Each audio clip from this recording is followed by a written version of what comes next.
Triplet Girls left a note. "Please visit Daddy, he's lonely." The nurse brought Christmas to a CEO, learn to love again. Snow fell like powdered sugar from a gray December sky, frosting the rooftops of sleepy Vermont.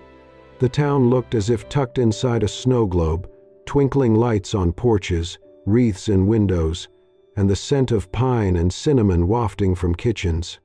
But inside the Whitaker estate, behind tall iron gates and manicured hedges now dusted white, something was missing. Warmth. Laughter. A mother's voice. 6-year-old Luna sat cross-legged on the plush carpet in the upstairs playroom, her pale pink dress fluffed around her like a cupcake liner. Beside her, Clara adjusted the bow on her polka-dot dress, lining up her crayons by color. Rosie, in her pastel pink frock with a silky ribbon, leaned in close. They weren't planning mischief. They were planning a rescue. "Okay," Clara said, tapping her pencil. "We all agree Daddy is still sad, right?" Luna nodded. "He only smiles with his eyes now." Rosie bit her lip. "Maybe he needs a nurse. Nurses fix sad people." They paused. It had been 3 years since their mom, Anna, passed. They didn't remember much, just songs in the morning and how Daddy used to dance in the kitchen. He didn't dance anymore. He worked. He cooked. He carried them to bed when they fell asleep. His hugs were still strong, but always held a quiet ache. "Remember the nurse at the flu clinic?" Luna whispered. "The one with yellow hair tied like a ribbon?" "Miss Sophie," Clara gasped. "She smiled even when people were grumpy," Rosie added. "Maybe she could help Daddy not be lonely." The triplets huddled together. Clara grabbed construction paper and folded it like she'd seen Daddy do with business letters. "Let's write to her." They pressed close, whispering one line at a time as Clara carefully wrote in large, uneven letters. "Dear Miss Nurse with yellow hair. We are Luna, Clara, and Rosie. We are 6 and trying very hard to be good. Our Daddy is nice but sad. He smiles but not really. He doesn't laugh like before. You are a nurse, so maybe you can fix hearts. His is broken. Mommy went to heaven. It made him quiet. Can you come visit? If you do, maybe he will laugh. We think he needs someone nice like you. We promise to be extra, extra good. Love, the triplets."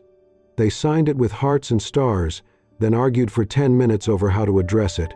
Finally, Rosie wrote in red crayon. "To the nurse with yellow hair. Community Health Center. Please, come before Christmas."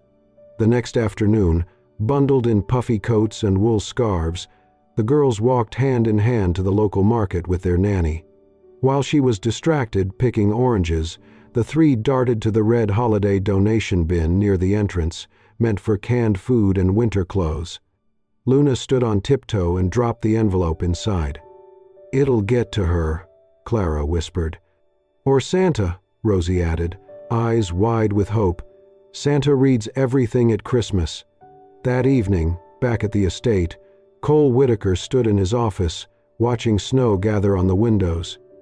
His laptop was open, but the spreadsheet hadn't changed in 20 minutes. In the next room, the girls giggled with their nanny, their laughter muffled by thick doors. It was the only music left in the house. He rubbed a hand through his dark hair and turned from the view. His daughters were everything, his reason, his anchor.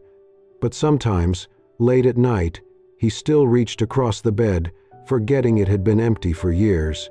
Down the hall, the triplets lay side by side in matching pajamas under a pink blanket. "Do you think she'll come?"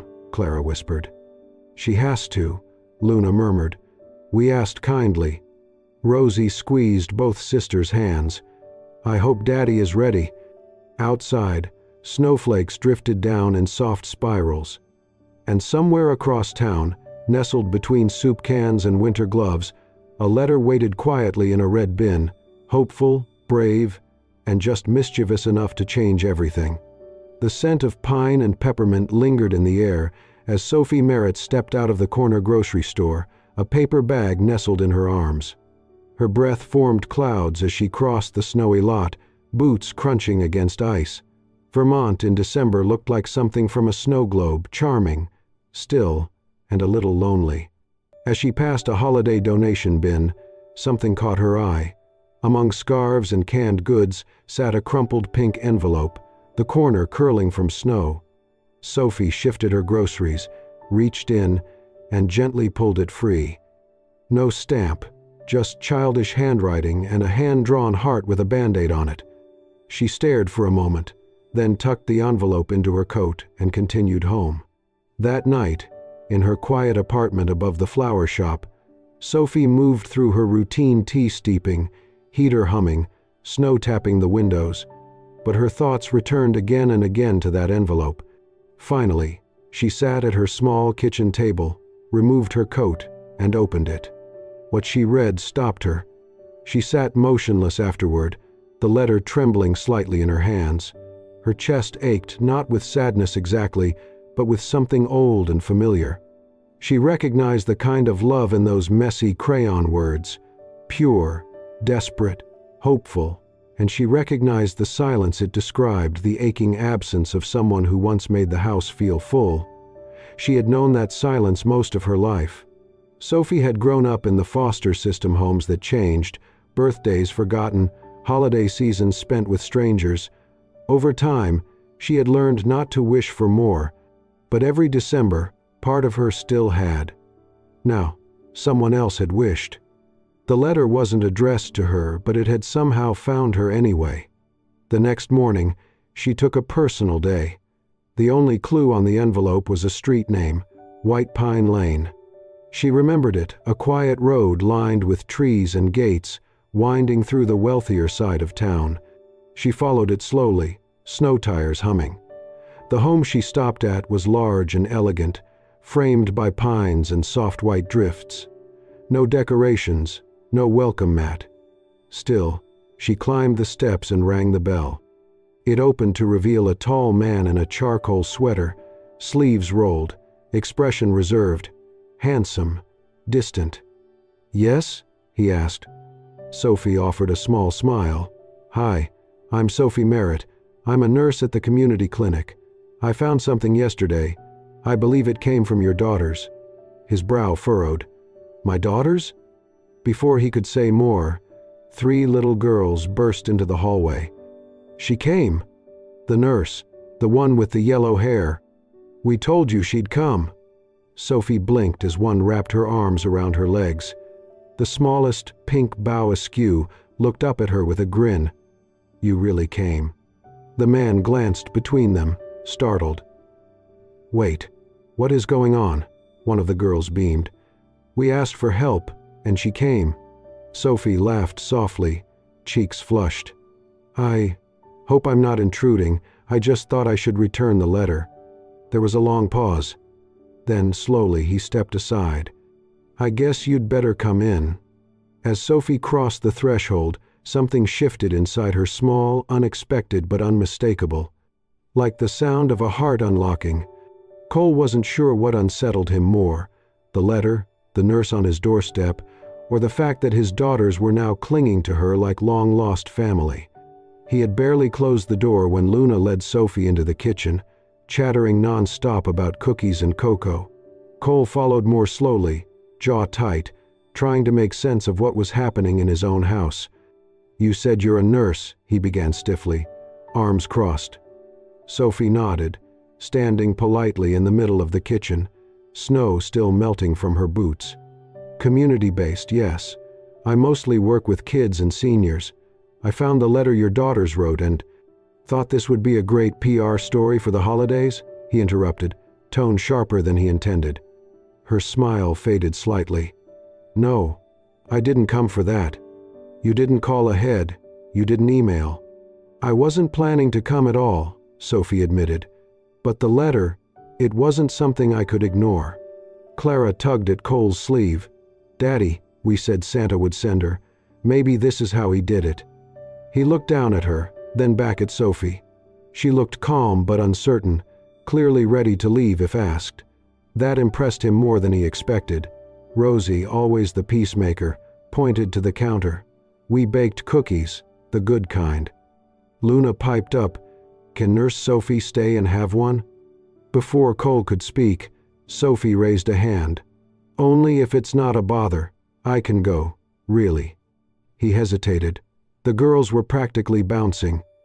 The house, which always felt too quiet, suddenly pulsed with life. "One cookie," he said.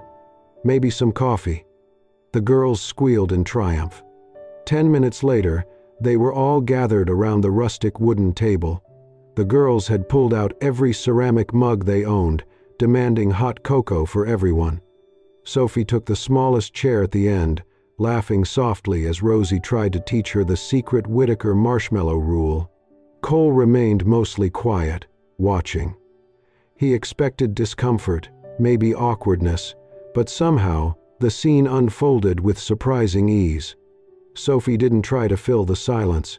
She listened more than she spoke, letting the girls steer the conversation. At one point, Luna mentioned a class play, and Sophie leaned in, eyes bright. "What's your role?" "I'm the peppermint stick," Luna said solemnly. "I get to twirl." Sophie laughed. It wasn't loud, but it was real, the kind of sound Cole hadn't heard in his kitchen in years. Clara and Rosie exchanged glances, then hatched their plan. "Come on, sit here," Clara said to Sophie, patting the chair beside Cole. "This spot's warmest." Sophie glanced at Cole. He offered a small shrug, unsure whether to be amused or alarmed. She sat down. "You two both like hot drinks," Rosie whispered loudly. "It's a match." Cole raised a brow. "Is this a setup?" "Maybe," Luna grinned. "You're smiling. That's new." He hadn't even realized it. Later, while the girls built a pillow fort in the living room, Cole poured fresh coffee. Sophie joined him quietly at the counter. "They're wonderful," she said, voice low. "They're my world," he replied, "and my chaos. You're doing a great job." He looked over, surprised by the sincerity in her tone. "I mean that," she said. "I didn't know what to expect coming here, but this feels like a home." He didn't reply right away. The word home hadn't sat comfortably with him in a long time. From the other room, Clara cried out. She had tripped over a pillow. Sophie was by her side in an instant, kneeling to check her knee, gently tying her shoelace that had come undone. Cole leaned against the doorway, watching. Sunlight filtered through the tall windows, catching strands of Sophie's pale blonde hair. For one suspended moment, time seemed to ripple, just enough for a memory to slip in. Anna used to kneel the same way. But this wasn't memory. This was now. His heart gave an unexpected tug, not because Sophie reminded him of what he had lost, but because something about her felt here, real, grounding. He watched her laugh softly as Clara hugged her, and when Sophie glanced up at him with that calm, steady smile, he felt it fully for the first time. Not nostalgia. Something new. Something opening. Something he wasn't ready to name, but didn't want to lose. Not yet. Sophie hadn't meant to come back. Not officially. But after the cookie night, after all three girls gave her a group hug and begged, "Please come again tomorrow," and Cole offered a short but sincere, "Only if you're not too busy," she found herself returning. One day turned into two, then into a quiet agreement. She would stay for the week leading up to Christmas. She offered to help in exchange for room and board, but truthfully, she would have come either way. "I do not sit around well," Sophie said lightly, tying an apron around her waist. "Let me earn my keep." Cole didn't argue. In fact, he nodded almost gratefully. By the third morning, she'd taken over the kitchen in the most subtle way possible, never imposing, never assuming. She asked before she rearranged anything, always cleaned up after herself, and kept her music low while chopping vegetables. But the change was noticeable. The house smelled like cinnamon, garlic, and something softer, comfort. Cole began watching from the sidelines. Not in the intrusive way, but quietly, as if unsure when this gentle warmth had crept into his life. Sophie moved like someone used to making herself useful. She tied Clara's hair before school, wiped chocolate from Rosie's cheek with the edge of her sweater, and slipped notes into Luna's backpack that read, "Today is a good day to be kind." She didn't try too hard. She just fit. In the evenings, the house came alive with activity.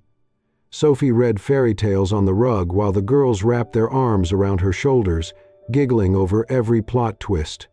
She showed them how to paint paper snowflakes using white chalk on brown craft paper. She made a soup so rich and simple that even Cole asked for seconds. An old recipe from her childhood in the orphanage, she explained. "It was the only thing warm," she said with a shrug. "We all fought for the crusty pieces of bread." Her past came in fragments, never as a pity story, just pieces of where she came from. She didn't speak of parents, only of a woman named Miss Beth who ran the home and braided her hair when she had nightmares. The girls listened, eyes wide. Cole did too. One night, after dinner, Sophie stepped onto the porch with a cup of tea. Snow was falling thick and slow, and Cole joined her with a mug of black coffee. "You're good with them," he said quietly, watching the girls make snow angels in the yard. "They're not easy." "They're wonderful," Sophie replied. "They're wild and curious and a little too smart, but they love each other fiercely. That's rare." He looked at her. "You say that like you know." She hesitated, then smiled. "Let's just say, I've seen enough to know what's missing when it's not there." Cole didn't press, but he watched her profile in the golden porch light, her low ponytail draped over one shoulder, her breath rising in soft clouds, and wondered how someone who'd had so little could give so much. The storm came unexpectedly. That night, power flickered once, then vanished. "Outage," Cole muttered, lighting candles from a drawer near the pantry. The girls squealed at the novelty of it. "It's like a camping trip," Clara shouted, wrapping herself in a blanket. They gathered in the living room, fire crackling in the hearth, candlelight dancing on the walls. Sophie stirred hot cocoa in a pot over the flames, humming a lullaby under her breath. "Let's play a game," she said suddenly. "It's called Wish in the Dark. Everyone gets to say one thing they'd wish for, but it has to be something real, not toys or unicorns." The girls nodded solemnly. "Me first," said Rosie. "I wish for more snow days." "Me too," said Luna. "I wish this cocoa never ends," Clara chimed. They turned to Sophie. She paused. "I wish everyone had someone to come home to." Silence followed, gentle and full. Then they looked to Cole. He sipped slowly. The firelight flickered across his face. "I wish," he said, his voice low, "this dinner didn't have to end." Sophie blinked. Their eyes met across candlelight. Something warm, unspoken, hung in the air between them. And for once, no one rushed to fill the silence. Not even the wind. Sophie had not planned on staying this long. She told herself that every evening after the girls went to bed and Cole retreated into his office upstairs. This wasn't her home, not really. The warmth, the laughter, the almost family feeling, none of it was hers. Yet every morning, she found herself in the kitchen, greeted by 3 little girls in pink dresses shouting, "Sophie, look what we made!" And each night, she sat by the fire with them like she belonged. Little by little, her heart stopped listening to reason. She found herself waiting for the sound of Cole's footsteps in the hallway, for his voice in the kitchen offering more coffee. She noticed how he really listened, not just nodded politely, but paid attention. How gently he folded the girls' scarves, how he double-checked every door lock at night. And one evening, when their hands brushed, reaching for the same book, she didn't pull away immediately. It terrified her.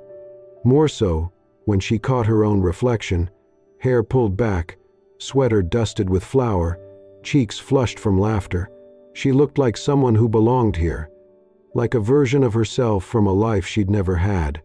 Then, 2 days before Christmas, someone unexpected arrived. Miriam, Anna's older sister. Sophie had just stepped inside from the porch when she spotted her in the foyer, removing a snow-dusted coat. Miriam was elegant, with sharp cheekbones and a cool, assessing gaze. They exchanged brief pleasantries. Sophie helped her bring in the luggage. Miriam gave her a measured smile. "You're the nurse?" she asked. Sophie nodded. "Yes, Sophie." Miriam's gaze lingered for a moment. "Anna had hair like yours. That soft golden color. Funny how things come back in different forms." She said it with casual politeness, but the words struck deeper than intended. That night, Sophie lay in bed, staring at the ceiling, candlelight flickering from the hallway. She thought of Miriam's words, of how Cole sometimes looked at her. Was she just a reflection of someone he had loved? A stand-in? The doubt came fast. By morning, she had packed half her things. It was logical, she told herself. She had work after the holidays. She didn't belong here, not really. She wrote a thank you note, carefully worded, distant, polite. She thanked them for their kindness, for letting her share their home. She didn't say goodbye, she just left it on the nightstand. She planned to slip away after Christmas Eve dinner. But children see what adults try to hide. That afternoon, Rosie burst into the guest room to borrow markers and froze. Her eyes widened. "Are you leaving?" Sophie sat on the edge of the bed. "Not yet, but soon." Rosie's bottom lip quivered. "Did we do something bad?" "No, sweetie, never." Sophie pulled her close. "You girls are the best part of my year." Rosie began to cry, burying her face in Sophie's sweater. "I don't want you to go," she sobbed. "If you leave, Daddy's going to be sad again. He only laughs when you're here." Sophie felt something in her chest break open.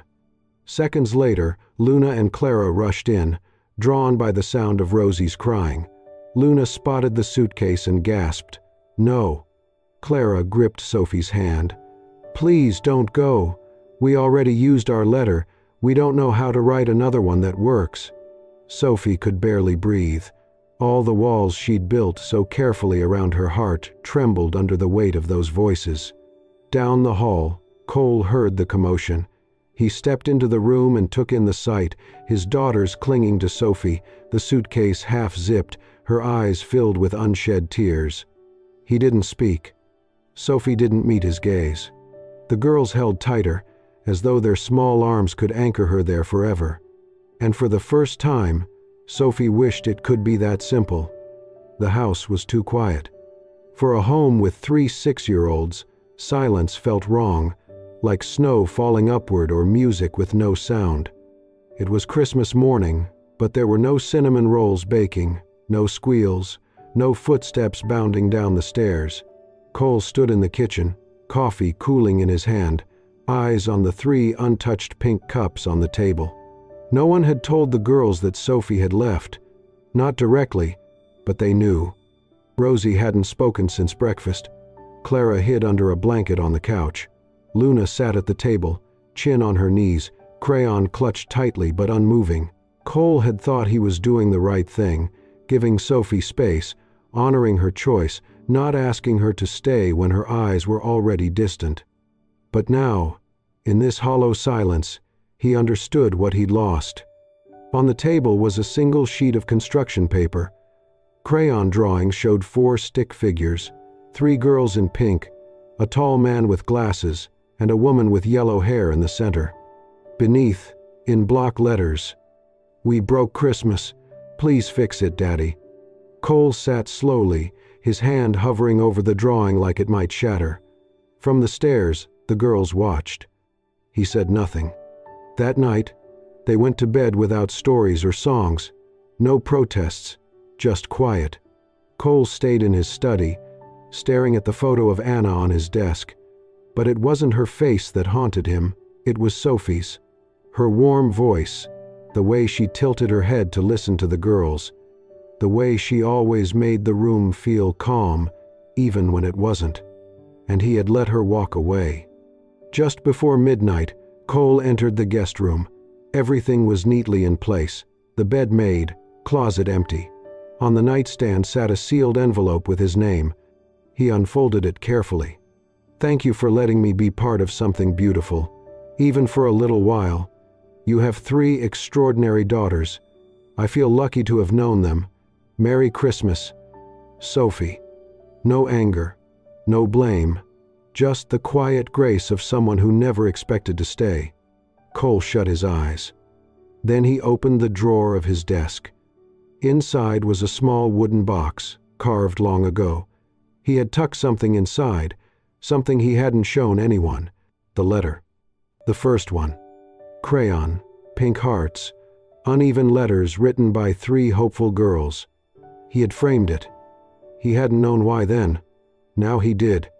By midnight, Cole stood at the end of a quiet hallway in the Elder Care Center, his coat dusted with melting snow. The receptionist had told him Sophie was on night duty in the East Wing. He walked slowly, past dim doorways and garlands strung with care. He reached the nurse's station but didn't knock. Instead, he placed the box gently on the floor outside her door. On top, a folded note in his handwriting. If you are the miracle my daughters once believed in, then to me, you're the most real thing I've ever been afraid to lose. He lingered, hand resting on the doorframe, then turned and left. Inside, Sophie sat reviewing charts, a quiet hum of machines filling the background. Her ponytail was loose, strands of hair softening her face. She heard the quiet sound outside and rose. Opening the door, she found the hallway empty. But there, beside the door, was the box. Her fingers trembled as she picked it up. She unfolded the note, read the words, then opened the lid. Inside was the framed letter, the one she had nearly forgotten. Pink hearts, jagged spelling, the hope of 3 little girls. Below it, a brass plaque engraved with the words, "This was the first time I believed again."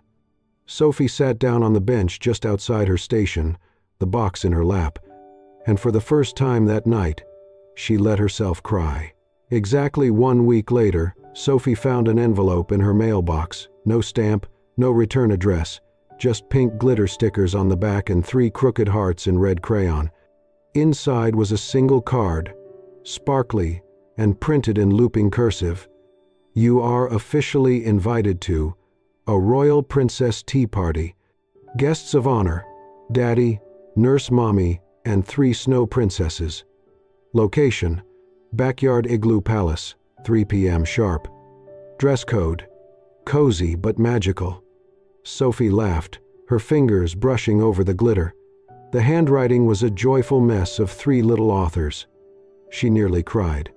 At 2:57, she stepped through the Whitakers' backyard gate, dressed in a cream sweater dress and boots, her golden hair pulled into its usual low ponytail. The snow crunched underfoot as she reached the garden, and froze. A giant snow igloo stood in the yard, trimmed with fairy lights, pink streamers, and paper snowflakes.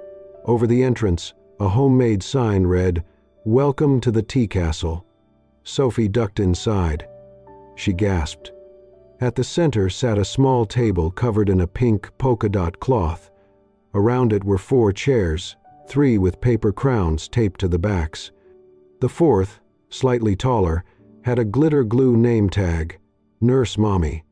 Cookies, tiny sandwiches, and mugs of cocoa filled the table. One had a whipped cream heart floating on top. Luna, Rosie, and Clara popped out from behind a curtain of bedsheets. "She came," Rosie squealed. "Told you," Luna whispered to Clara. Cole stood behind them in a soft gray sweater, sleeves rolled, snow-damp hair pushed back. His smile met her eyes, quiet, real. "Hi," he said. "Hi," Sophie managed. He stepped forward and pulled out her chair. "We realized," he said gently, "we've never sat down together, like a family." Sophie sat, her eyes shimmered. "Thank you." The girls took their seats with practiced grace, passing mugs like fine china. Clara tapped her spoon theatrically.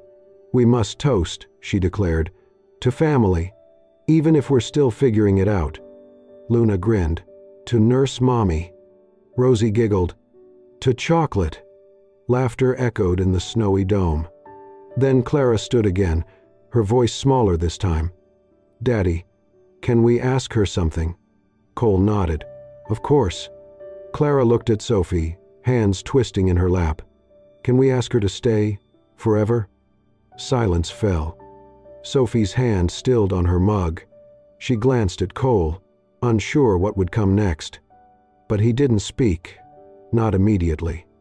Instead, he reached into his pocket and pulled out a small velvet box. Sophie froze. He opened it.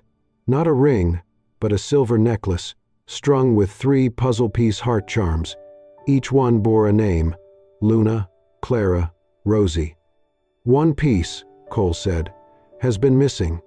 He held up the final charm, engraved with her name, Sophie. "I'm not proposing," he said, steady and sincere. "Not yet, but I am asking you to be part of us. If you want that." He offered the necklace across the table, letting it swing between them. Sophie's hands trembled as she took it. Her voice, though quiet, was firm. "I've wanted that," she said, "since the day I read their letter." The girls screamed with joy. Under twinkling lights and makeshift crowns, Sophie reached for Cole's hand and held on tight. Snow blanketed the Vermont countryside, wrapping everything in a soft hush. But inside the Whitaker estate, it was anything but quiet. Laughter echoed down the hallways, bright and full.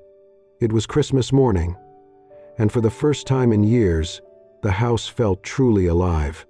In the living room, a tall, slightly crooked evergreen stood proudly, its branches dripping with glittered pine cones, hand-painted ornaments, and lopsided angels made by small hands. A week earlier, Cole had driven them all to a tree farm, the girls bundled in pink coats, shouting opinions at every turn, until Sophie pointed to a bent little tree and said, "That one's waiting for us." So that's the one they brought home. Now, the house smelled of pine, cinnamon, and sugar.